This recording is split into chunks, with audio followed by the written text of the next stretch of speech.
Detik-detik penangkapan pelaku kasus Subang. Ada 2 orang saksi yang menghilang. Namun sebelum lanjut, jangan lupa subscribe dan tekan lonceng notifikasinya agar kalian tidak ketinggalan berita terupdate dari channel ini. Kalau kalian sudah subscribe, mari kita lanjut dan tonton video ini sampai habis ya. Kapolda Jabar Irjen Pol Suntana ketika menghadiri vaksinasi massal di Polres Subang mengungkapkan bahwa dalam waktu dekat segera merilis nama-nama tersangka kasus pembunuh ibu dan anak di Subang. Kapankah itu? Sebab sebentar lagi tahun 2021 akan segera berakhir. Akankah saat ini adalah detik-detik Polda Jabar segera melakukan penangkapan terhadap tersangka perampasan nyawa ibu dan anak di Subang? Justru di saat detik-detik penangkapan terhadap tersangka kasus perampasan nyawa ibu dan anak di Subang, menurut informasi, ada 2 orang saksi yang tengah menghilang atau ada dugaan bahwa mereka dihilangkan. Apalagi diduga salah satu saksi yang menghilang atau dihilangkan tersebut sebelumnya diduga sebagai saksi yang menginap di Polres sesudah menjalani pemeriksaan dalam kasus perampasan nyawa di Subang pada 30 November 2021. Dalam analisa terbaru yang ditayangkan di kanal YouTube Anjas di Thailand pada Kamis 23 Desember 2021, Anjas mengatakan bahwa saksi yang menghilang atau dihilangkan itu diperoleh dari sumber istimewa yang tak disebut namanya.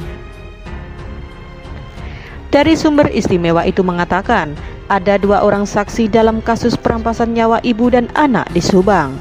Saat ini tidak diketahui keberadaannya. Mereka menghilang apa karena ketakutan terlibat kasus ini, atau mereka dihilangkan oleh seseorang yang merasa akan turut terseret di kasus Subang ini.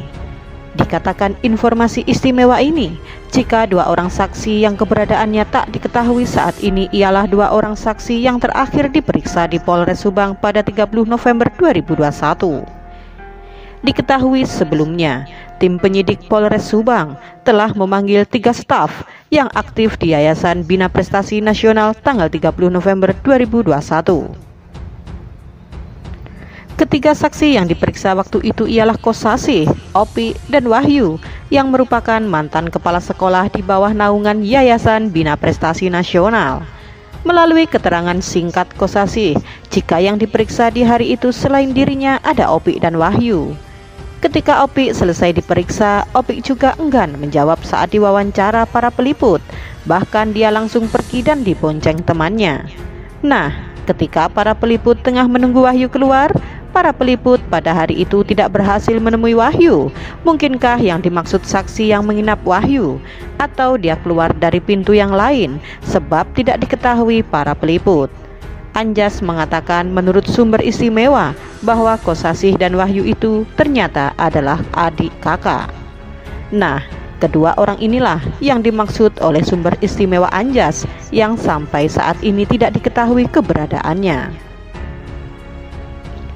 Anjas menduga bahwa mereka menghilang disebabkan stres sehingga mereka menghindar dari media dan tim penyidik. Mungkin ada dugaan lain bahwa mereka dihilangkan oleh pelaku atau dalang dari kasus perampasan nyawa ibu dan anak di Subang. Sebab jika kedua saksi itu berbicara terlalu dalam atau detail ke media, bisa saja menyeret mereka, sehingga keduanya harus segera dihilangkan.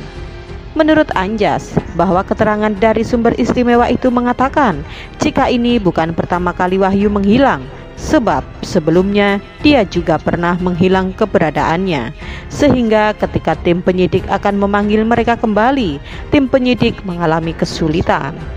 Anjas juga membeberkan bahwa Wahyu ternyata salah satu saksi yang di awal-awal kasus pembunuh ibu dan anak di Subang turut diperiksa, sebab dia salah satu dari 25 saksi yang diperiksa sampai akhir Agustus 2021. Apabila Wahyu dan Kosasih kembali diperiksa belakangan ini, mungkin ada sesuatu hal yang penting berkaitan dengan mereka. Apakah karena ditemukan jejak di TJP yang terkait dengan mereka? Akan tetapi Anjas mengingatkan, jika kedua orang saksi ini merasa tak bersalah, Kenapa mereka harus menghindar dari tim penyidik? Jika menghilang dan menghindar justru jadi pertanyaan besar. Dicontohkan Anjas bahwa Yosef, Yoris, dan Danu yang selama ini mereka yang menjadi saksi paling disorot terkait dengan kasus perampasan nyawa ibu dan anak di Subang. Justru mereka tetap terbuka kepada media dan mereka tidak meninggalkan kediamannya, dan keberadaan mereka sangat mudah ditemukan. Terima kasih sudah menonton video ini sampai habis ya guys. Jangan lupa like, comment, and subscribe. Dan sampai jumpa di video selanjutnya. Tetap patuhi protokol kesehatan.